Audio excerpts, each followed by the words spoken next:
ಸಜ್ಜನನಾದ ನೀನು ಬುದ್ಧಿವಂತನಾದರೂ ಅದನ್ನು ನೀನಾಗಿ ಪ್ರದರ್ಶಿಸಿಕೊಳ್ಳಲು ಇಷ್ಟಪಡುವುದಿಲ್ಲವೆಂದು ನನಗೆ ಚೆನ್ನಾಗಿ ಗೊತ್ತು.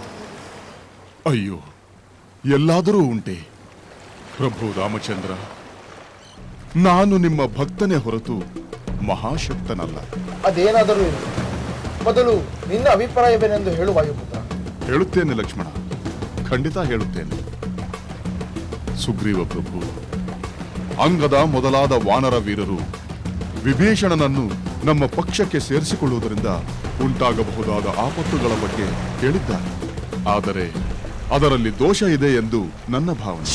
ದೋಷವೇ ಅಂದರೆ ಇವರ ಅಭಿಪ್ರಾಯ ತಪ್ಪೆಂದು ನಿನ್ನ ಭಾವನೆಯ ಮಾರುತಿ?